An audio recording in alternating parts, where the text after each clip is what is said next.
WV Uncommonplace. This podcast is a variety podcast that houses numerous series to cover mental health, empowerment, podcast framework, and various intimate theories to get to know the hosts, along with occasional movies reviews and dives in pop culture with our event podcast episode.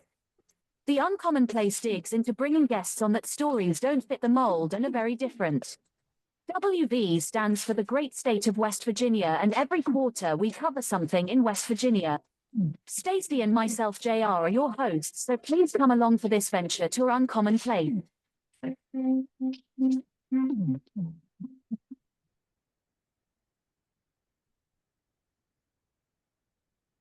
Howdy, everyone. My name is JR Sparrow. I nailed that pretty good. I like that one there. That's a little bit off the loop. Sometimes I get it the wrong way. I touch the mic. It's real furry, so it kind of gets me kind of messed up. So we're back on interviews and sessions. This is a portion of the show that we get niche down or niche down, whichever one you want to go with. And we talk about beliefs. We talk about things that make sense, impactful things. On the show, and we have a guest here that we need her to help us with some things. We need help with self-doubt, with some toxic relationship issues that we all come with, and balancing some things, our dreams and our responsibilities, and embracing something that is amazing about this guest, and it's living the free life. Now, living the free life, I'm not going to go into too much detail because I have the guest on for that. Her name is Brooke, and Brooke gave me her last name, and her last name is a Dutch last name, which I mixed up, and I don't want to chop it up, so I want to hand it over to her to give me her last name one more time, if you don't mind. Of course, it's DeBoer, Brooke DeBoer. Brooke DeBoer, and she's a life coach and an author, and she has an amazing book that she is here to talk to us about, and she's going to tell us about her journey, and her journey has two words in it that will resonate with everybody: being resilient and transforming.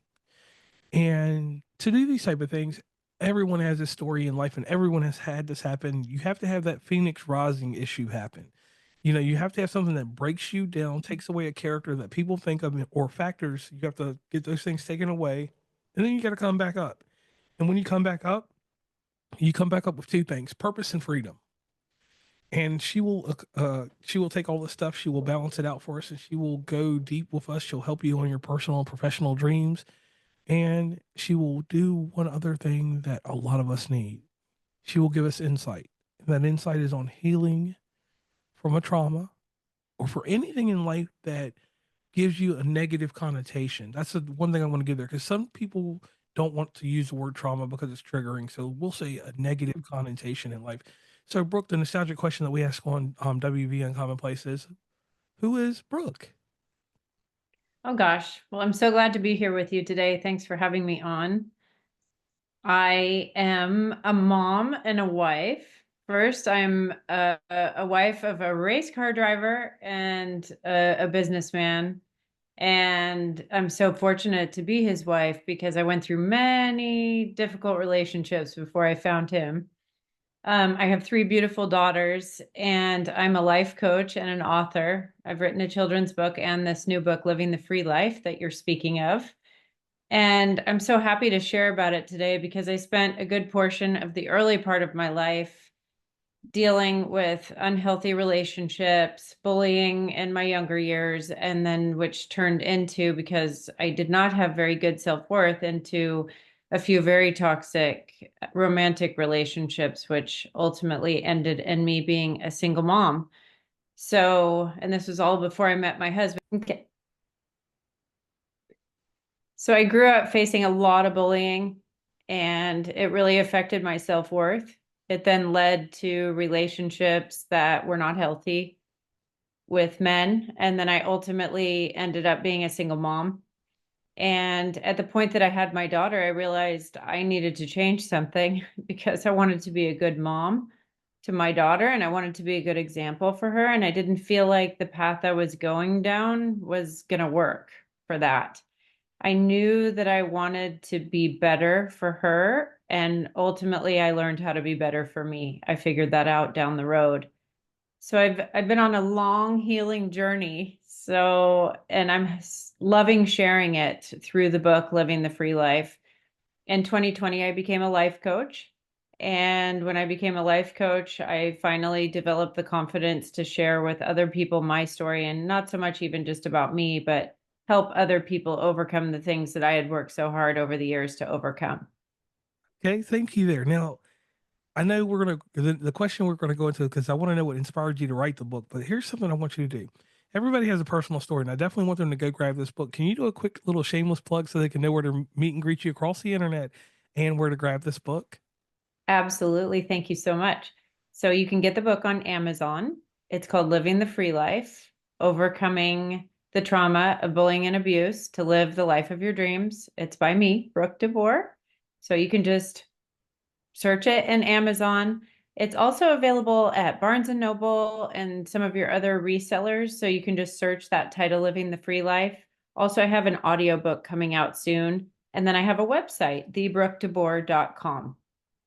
All right, and one other thing that she didn't mention, but I would love for you all to do is, if you're in your state capital, you have a library in the state capital of many states. West Virginia's Charleston, Virginia, Richmond, wherever you are. If you go to the state library, get the ISBN for the book, and you ask them, you request it at that state library, they will get it for every county in that state. That's something that was lost. We learned when we were children, and it gets lost in translation because we've grown up and we forgot about that one deal. So please, everybody, go do that. Definitely go buy the book through the channels, but help immortalize her book by doing that in your state capital if you're near there. If not, call your uncle, cousin, grandma, mother, or somebody and send them to the state library and get that stuff done. Now, let's go Thank you. to personal points in your life. And the reason I want to do this is because I know there were 3 times in my life. There was one time between the age of 10 to 15. Then there was a time between 21 to 25 for me. And then I'm 39 now. So the next one for me was between 32 and 36. These were moments that I had to pivot. Can you give us the 3 moments, or however many moments that you remember that were top pivotal pivot moments? Yeah, definitely. I think the bullying was something I was just kind of going through and enduring throughout my school age years. So I don't really feel like I had any pivotal moments in school, although there might have been some minor ones regarding this topic. However, like I said, when I became pregnant with my daughter, separated from her biological father, and realized I was going to be raising her on my own, that was a huge pivotal moment for me. It was a moment where I really, I put my faith in God. So I really had to just give it over to God and say, God, I'd like to be put on a better path. I'd like to put myself on a better path with your help. So that was one. The next was a health crisis, which happened to me later in life. I was already a mom of 2 girls. So, fast forward, I had met my husband. He's an amazing human. I finally, learned how to ask for a good man and what I wanted in a relationship, and he came along. But the pivotal next point for me came when I was married and was raising a family, and I had a health crisis, and the doctor told me it was stress induced. And the health crisis was such that I really couldn't physically do anything because my whole system was out of whack. And I had to go on medication for it. And he basically prescribed me a self-care program. So I learned how to love myself and care for myself through things like having a therapeutic massage every 2 weeks, asking for help. Seems silly to say, but a lot of us don't know how to do this. I think especially women who are raising families, or I guess men who are stay at home nurturers, if you have that in you, it's hard to ask for help. So I had to learn how to ask for help, and that was part of my prescription. Also, part of my prescription was to not do the dishes, not do anything for quite a while so that my body could heal, with the help of the medication and a combination of self-care and letting others help me. And through that it was quite a while until I got back on my feet. I mean, I slowly did. And that was big. because that was the moment where I realized I can't do it totally on my own. And it's important to ask for help and to lean on people who love you and to take care of yourself. So that was pivotal moment number 2. I'd say that happened to me in my 30s, maybe young 30s, because I had maybe late 20s. I had 2 little ones. And then the third pivotal moment for me, I mean, there's been more than that, but the third big one was when I got the message that it's time to write your story and help other women. And I think for me, that was the moment where I realized I actually have something to give here. I can give back too with, I feel like I had God at my side, helping me heal and giving me the direction. And now it was my turn to help other women, or anyone really for that matter, do the same healing process. And so when I started putting the pen to paper and writing the book, that was huge for me. There was a lot of tears. It was an emotional process, but it was also extremely confidence building, that my story mattered. And, I was teaching myself that, and I was becoming an very empowered human and learning that my story could serve to help others. Okay, and you said something that I want to jump in on, the Yeah. healing process. The healing process, Yeah. that's part of this transformation. So Yes. what are some common limiting beliefs that keep people stuck, and how can they break free from them? Because this is what happened to me. In Yeah. 2019, I lost the love of my life. I'm so Died from sorry. gastric bypass surgery, so it was something that it was elective surgery, but I punished myself from that point on probably for 4 years. Mhm. And I couldn't start my healing process until I got rid of those limiting beliefs.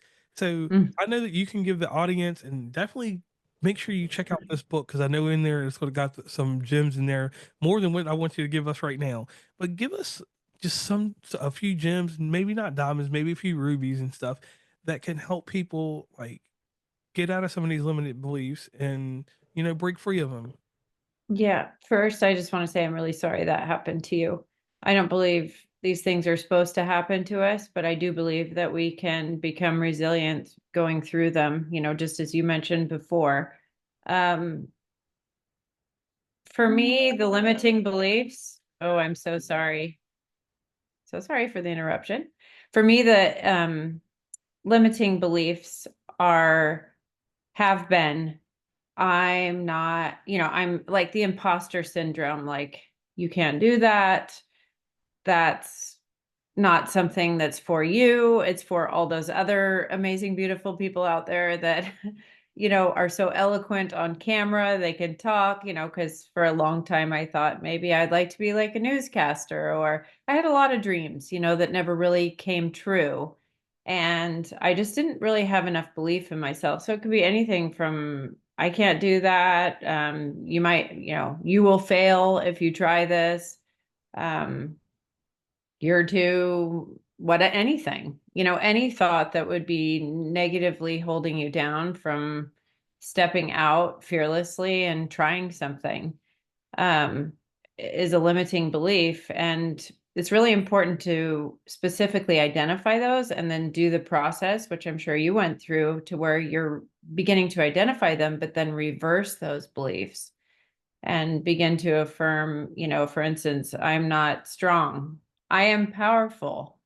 I am whole, because a lot of people subscribe to the belief, especially if they've had dysfunctional relationship past, or, abuse or bullying or whatever, they would say, I'm broken, from that relationship.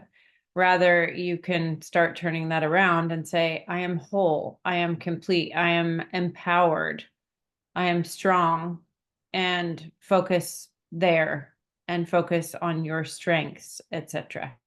So I kind of jumped into the antidote, I guess you would say, for the limiting beliefs, but does that make sense?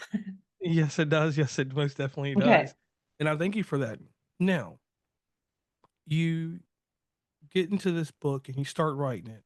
And I'm gonna pay homage to an old section I used to do on here called Author's Circle. You're writing this book, and it's a point in this book, and I hate to go all into negative things, but the reason I'm doing this is because you're gonna help someone write a book, you're gonna help someone come out of a different come from a different place and then go to a different place, all the whole Yes. way you stay next. What was the part in your book that you had to stop? You had to breathe. You had to exhale.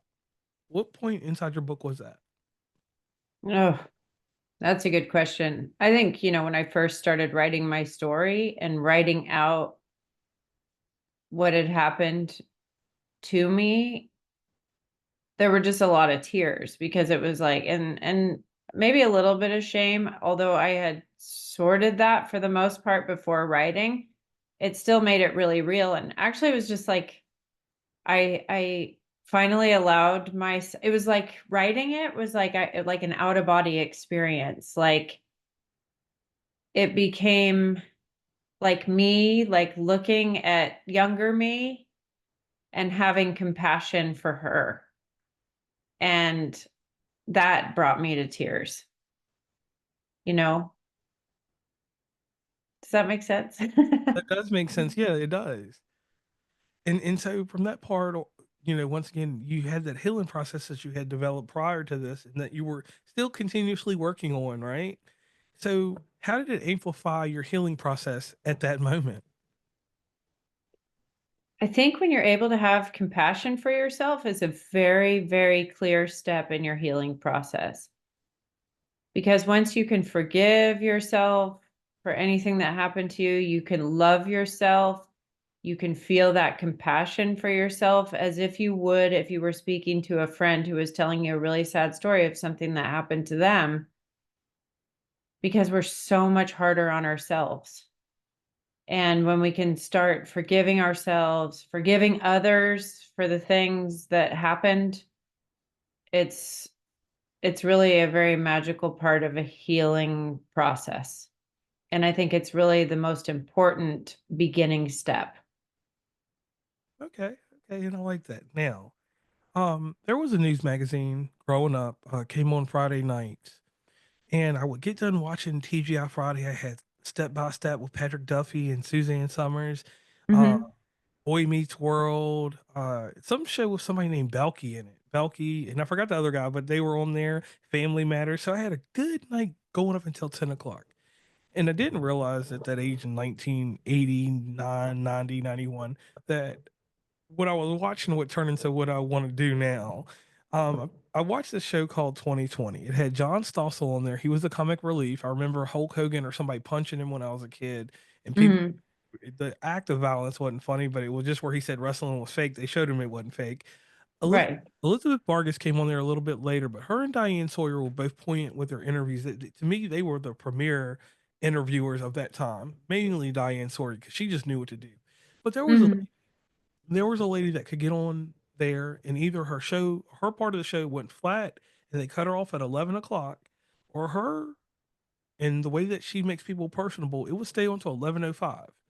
And my mom and dad would get mad, and I always wondered, and I still wonder to this day, that why do parents care about the news on Friday night? Just go have Mm-hmm. time where the kids are going to go to sleep or they're out at the party or something. Just let 2020 do what it wants to do. And that lady's name was Barbara Walters, and Barbara Walters is who I think in journalism, she's just someone that just stood out for me. Late great Barbara Walters. So Brooke, if you're ready for these 2020 questions, we'll go down that road. But if you're not, we'll take a moment and we'll breathe. We'll go breathe for a second. So, I think I'm ready. are you sure? I don't know. I might as well. Okay. Now, the first question is a John Stossel question. This is just fun and free. Walk us through the first item you touch in the morning.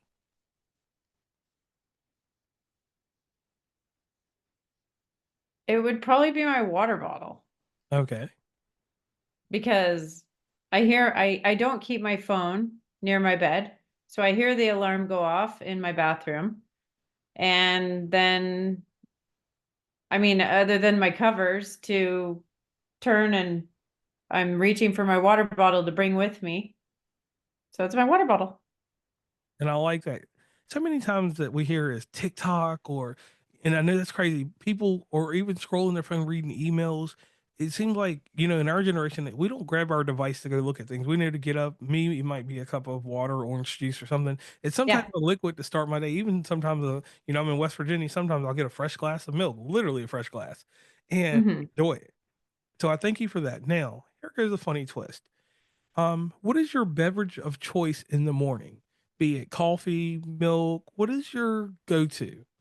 Oh, 100% coffee. And Okay. I add collagen, chocolate collagen protein to it, and some of my own homemade almond milk. Oh, nice. Okay, that's Yeah. nice. Yeah. Yeah. You know, your day starts like everybody else's. You might get up between 4 o'clock and 9 o'clock in the morning. All right. Mhm. By 12 o'clock, how many cups of coffee have you had? Only one. I have one shot of espresso with my collagen protein and my almond milk, and then I might have another shot of espresso in the afternoon. Okay, so we're gonna say 2 cups, maybe 1 cup, definitely, but 2 cups if you got to get through the day, right? Maybe. Yeah. All right. hmm Now, if you have that second cup of coffee, what has hmm made that second cup with the extra shot of espresso? What has made that come into play? I'm ready to work on a project. Maybe I'm creating some social media or some inspirational content, and I feel like I just want to get a little more energized for All right, so it. you can get amped and get hyped for it. Okay. Yeah, Now, yeah. once you create this content and you have that little downward spiral, do you go back to the water that you talked about in the morning? Do you drink some of that to kind of diffuse everything, or do you just not get into another beverage that can get you really get you amped up and stuff like that? What do you do to calm No. down from there? Water. I do water. Sometimes I'll take the dog out for a walk, just to get outside, just a little loop around the house type of thing. But yeah. All right, now we're about to get to the John Stossel part. Now, Okay. everybody is guilty of this, and this is where everything leads to. We put pollution in our bodies, be it hmm listening, television, or even just listening to stuff on the radio, or just something where we take our attention and give it to something that has a seeing or a listening format. So, do you hmm have any pollution that you give to yourself after everything's done? Oh, pollution after I'm done with my work? Yes. Yeah. Yeah. My girls have me watching Gossip Girl. Oh, there's nothing wrong with that. And occasionally I'll flip on the news, but I try to keep that to a minimum because, as we know, it can be very upsetting. Right. So, So you got your Gossip Girl. So you have a teenage soap opera you watch. yeah, I had to turn it off the other day. It was starting to irritate me because they make bad decisions. So, or at least in my viewpoint, I know I'm being judgmental, but so I switched to The Mentalist, which is very heavy and dark, with the contents, but it's interesting. I like that guy. He's interesting. All right. Now here goes the fun part.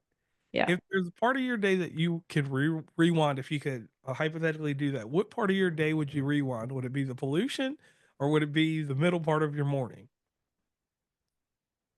Uh, it's hard to say. I really do love those sort of, my husband and I call them noob time, like Yeah. just time where we don't have to think about our own stuff or all the big projects we're doing and we can just like completely unwind. So I don't know. I don't really know. Probably that. I mean, if I know what's good for me, I would not turn on Gossip Girl. I'd probably sit and read something, you know, uplifting or something. All right. But see, you just did the John Stossel part from right there. You had a laugh right there. And the reason behind that is because the thing is you escaped your reality. You let Mhm. us know that you know how to escape reality. And that's Yeah. what I wanted the audience, and that's what I want any listener or any part of the audience, visual or audio, to get from you. And that's what made you kind of personable there with that one. Now, whew, time for your Elizabeth Vargas question. Oh boy. Author, life coach, and mom, and you support your husband's racing career. How do you manage all these roles? But before you answer that question, Mm. the most serious question in life is the cup half empty or half full? The cup is definitely half full. Okay. I'm super grateful for all the opportunities, even the challenges that have come in my life. As far as balancing it all, I am a religious Tony Robbins life Envision Planner subscriber. I was trained to be a coach through his organization by Mark and Magali Pasha. They're like a subsidiary, but his tool of his life and vision planners are excellent. So I write out everything. I weekly plan, I monthly plan, and I plan for my year. And I do daily check-ins as well. And I wrap up each of my days with what was the best thing I accomplished that day.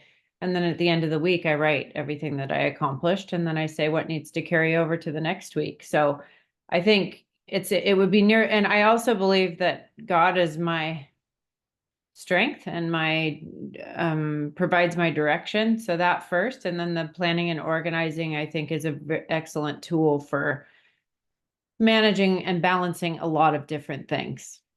Okay, I like that. Now here goes the last part of Elizabeth Vargas.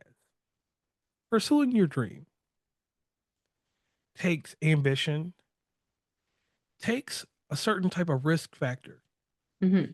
But when we get to a certain age and we have to have a certain type of responsibility to others, example, your daughters and your husband, Mm-hmm.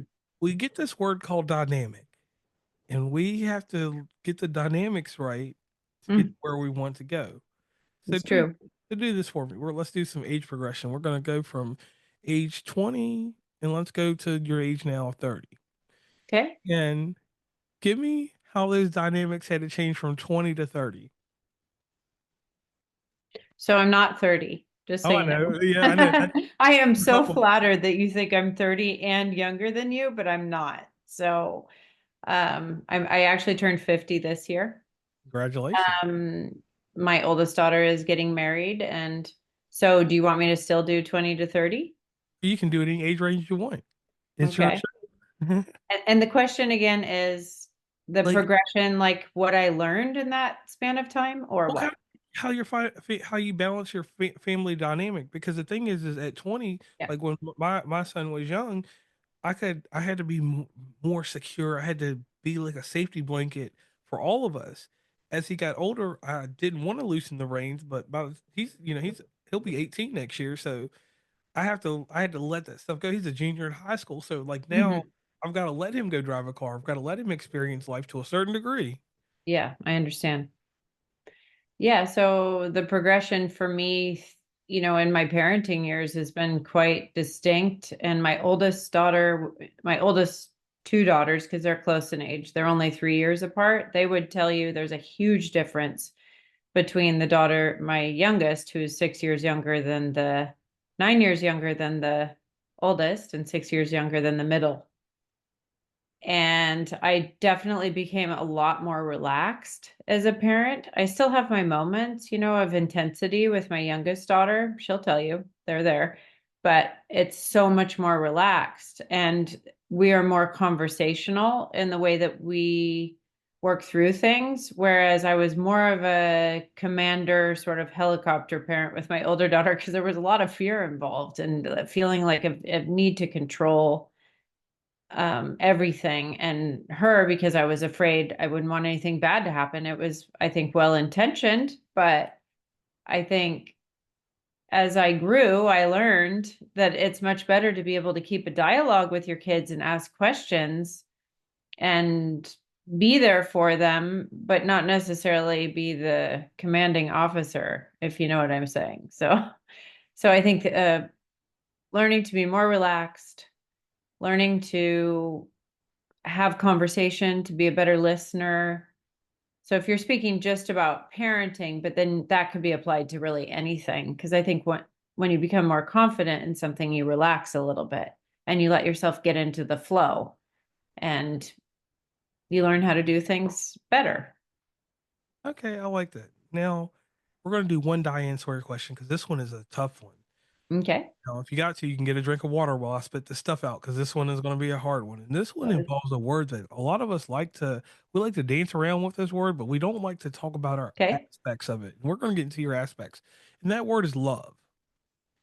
There is a love that we have to develop in different situations. And obviously, there was a lot of self love that had to come from you later on in life that necessarily probably wasn't there when you were younger because of the bullying and the disruption to your mental psyche and your self-esteem, right? So Right.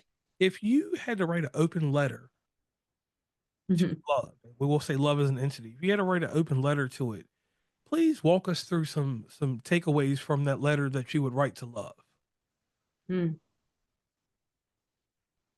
Well, maybe it would start something like, "Dear love, thank you for not giving up on me and for always showing me that your presence is continuous and always there.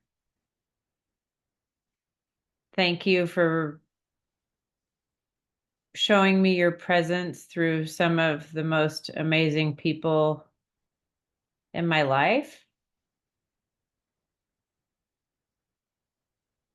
And thank you for showing me what true pure love is so that I could tell the difference between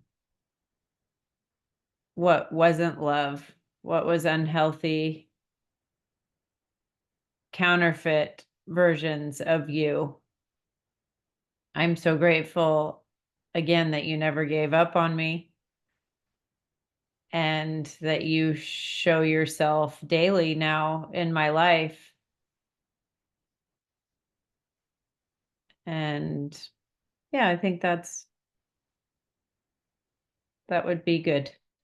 Okay. Okay. And I I'm like, sure I could expand on it, but those are the immediate thoughts. and I appreciate that. Now, on to your Barbara Walters questions. We're going to get deep now. So Okay. we covered the love. So let's go all the way. Let's go all the way to the left with this. In my life, I disclosed a little bit with you, but I learned something about heartbreak, Mm-hmm. heartache, whatever you want to call it. Heartbreak turned into the best thing that could have ever happened to me in life. If I never Yeah, experienced it, or if I never knew it, I wouldn't know the joys and the pleasures of being fortified in who I am today, just like yourself. absolutely. Mm-hmm. So, a heartbreak, a heartache came about. Living the free life came to you. Mm-hmm. That whole Phoenix Rising action we talked about happened. And then after the Phoenix Rising action, the part that we don't get to talk about, we talk about the continued process of, how we're evolving and Mm-hmm. evolving, which are two things that you should do, I believe, for Mm-hmm. anyone. Be like a circle, don't be a square. And you have a passion, and your passion has compassion inside of it. And we could do all kinds of different little rhymes with words and keep going. But you handle something that I had toxicity in different places, but you learned how to put forms of toxicity into capsules and throw them into a waste basket or a waste place. How has that Mm-hmm. skill of detecting, deciphering, Mm-hmm. decoding toxicity helped you once you were able to discover what was toxic? So again, your question is, once I discovered what was toxic, how has that helped me? Did I Like, get all that? yeah, basically, how did you get rid of?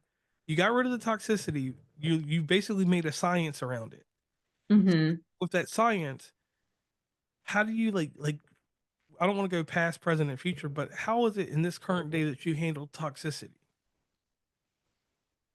Oh, okay. So, well, first, I'm very clear because I'm always working on being clear about what is okay with me and what is not okay with me. That's actually, I think, Brene Brown's definition of boundaries. And it's when I learned that, it became very easy for me to determine if something was toxic for me or not, because it was up to me to determine. And once I realized that, it was very empowering because I could decide. I could decide if something that was going on with somebody in my experience felt good and felt like something I wanted to keep around, or it was something I wanted to let go of. But I also learned that I could do that with love so that I didn't have to lash out at anybody. I didn't have to make an enemy. I mean, if somebody made an enemy out of me, I think in the last 10 years, it was probably more on them than it was on me, because I've learned the art of grace and being loving while saying something works for me or doesn't work for me. So I think, I think being able to identify what is toxic is very specific to the person. I mean, there's definitely definitions of toxic behavior and toxic people and all of that. But I think at the end of the day, it's important for you to decide what works and what doesn't for you. I hope that answers your question. Yes, it does. Oh. Thank you for that. Thank you. Mm-hmm. Now, you passed that. And now at the end of the show, I like to give a little testament to who you are. And I use all kinds of different words, but you're fortified, so we don't even need to go there. You already know you got the resiliency. So perseverance will go with that. Perseverance or preservation. Mm-hmm. It takes a lot to understand when you have to be the soul of something. And when I say soul, I'm talking about the singular person involved in a matter until, you know, you get to the fruition that you want. And as a person, not as a male or female, you took it upon yourself with a little something in your stomach, and she's kicking around, and you took a coat off that you had beforehand. This coat that this dream that everything's supposed to be a certain way. Mm-hmm. You got tossed into a reality. And being tossed into that reality, you did something that you learned from someone in your family or something that was built into you. It wasn't something that was manufactured from a pill or anything like that. Just something about your character, about your people, about your family. You stood 10 toes down.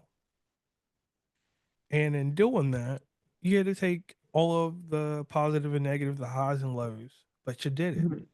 And you didn't do it just for yourself. You did it for the family you have today, even though you didn't know you were going to have that many in the family. It was just Mm-hmm. that one, and you felt that kick, and you knew that that person deserved every and any being that is Brooke, good, bad, and ugly. Keep some of the ugly and bad away, but they got to see that so they see the world. And you did that in a marvelous job. And you're seeing the Thank you. fruitions of that at your eldest daughter now, right? So Thank you. right there has to be something that's very humbling. And you're right, you've written a book that helps females, it helps males, it helps anyone. Um, and we don't target audiences, but we will keep it with an audience real quick. You're here right now to help people, but let's go back to the mothers, the aunts, the sisters, the people that get put in a corner. Mm-hmm. You got put in a corner. The door didn't shut on you because you don't let that happen. You look like you're too strong for that. Or no. Too powerful, not strong, powerful. Thank you. Right. I needed to correct that. I'm sorry about that. You were It's okay. you were too powerful to let society, circumstance, and a narrative that someone else wanted to be there, not what you wanted to be there. Someone else wanted to write your story for you, and you never allowed that to happen. That takes a special kind of person. That's a special kind of lady. That's a special kind of Mm-hmm. woman. And in doing so, like a onion, you had to tear more layers off, and you were growing inside still. You're still getting stuff that made you get to a fruition that made sense. You were still a ripe onion, and then you had more onions, and then you had to pass on the good, the bad, and the ugly to them. Present it in a manner that made sense, because 3 minds, that's like a million different personalities you had to do that with, and along with a husband, and handling everyone's effort, being the matriarch as society puts it. I'm not going to call you that. I'm going to say that's just what society does. And that's a harsh Mm-hmm. tone and it's a harsh title to carry, because with that, you have to handle everything. And a lot of people don't understand that. And I believe somewhere in this book, you kind of detail a way to help people with that. Mm-hmm. Yeah. And I want to thank you for that. Well, And, thank you for and sharing everybody, about it. yeah, and everybody, I want you all to definitely go out there and grab this book, Living the Free Life. Go to Brooke's website, check her out there, do what I told you about the library bit at the very beginning of the show. And then when you're ready for it, Brooke, don't you offer a coaching session? I do. I offer coaching, and you can find that at thebrookedeboer.com, or on Instagram, you can DM me at freebrooke. All right. And from there, you can take accountability and responsibility for your life. Because one thing I want to leave in the closing statement on this is that I believe in life coaches, and this is why I believe in you all. Our society has a premonition that everyone comes out the womb or comes out with a strong personality that can hold them for a while. But what we don't do is, and this is something that I see in this generation, not so much ours, and it did happen in our generation. It was actually in our generation was ignored. Self-esteem. Life coaches have a way of touching your self-esteem like no other, along with your duality, which is whatever you religiously believe in. I'm a Christian, Jerry Falwell Christian at that. But Yeah. the thing is that in my Christianity and things like that help my self-esteem stay a certain way. And Mhm. not everybody has the privilege to stay in that type of realm. Some people get hurt and they move Yeah. away from religion, or they don't have a morality base, as I'll say, so Mhm. we keep everybody involved in things like that. And you know your faith, you know who you are, and you take these things, encompass them in this book, and provide them to the world. That's the hardest thing to do, because at some point you had to give another layer to the world. So I want to thank you for that, Brooke. And in closing, I would hope before you drink that bottle of water tomorrow morning, you get up and you look in the mirror, you do your hair back, and eventually you decide that you're going to write a screenplay for you. Get Diane Lane to play you, please. Get Diane. No. You don't see I'll it. keep that in mind. Get Okay. Diane Lane to play you. I can see her playing you in a movie. Get Diane Lane to play you in a movie, and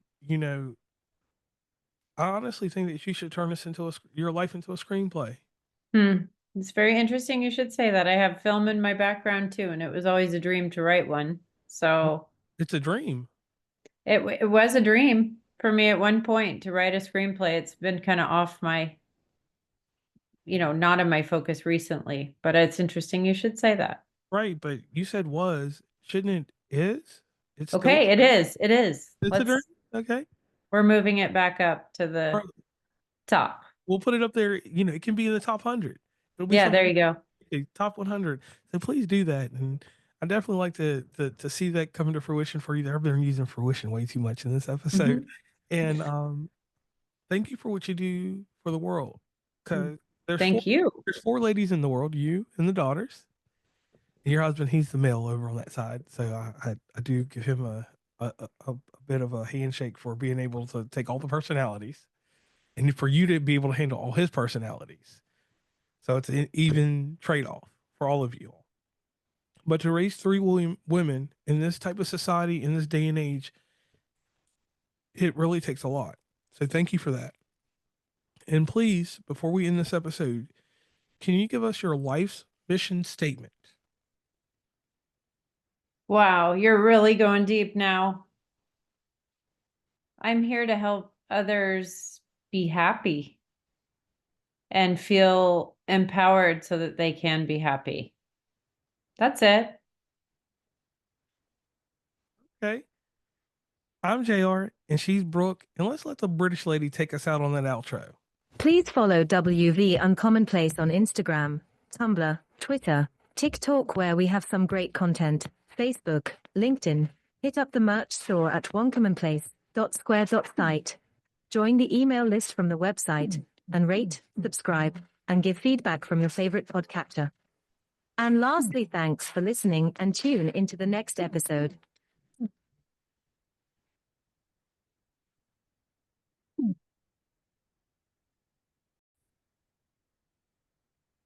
Howdy, everybody. My name is JR Sparrow. I am the host of West Virginia Uncommonplace. And I had an amazing interview with Brooke just a little bit ago. And we're cutting a little promo real quick, not just for any reason. Brooke, please tell me what you would like the audience to know. Thank you so much. So, my book, Living the Free Life, that we spoke about in the podcast, is for sale now. And 10% of the proceeds of that are going towards a project that our family has taken on, which is raising money for a village in Africa to get clean water, because the women and children carry the water. They carry the water up to 12 kilometers a day. They don't wear shoes like what we wear. They're on dirt and gravel roads out there with the wild animals, subject to being attacked by, that happens at least a few a year. So we are raising money. We're over 50% of the way there, and we're going to install a clean water system for them. So 10% of the proceeds of my book, Living the Free Life, are going towards this project. And we're very blessed and grateful to be part of bringing water to Mairoa, Tanzania.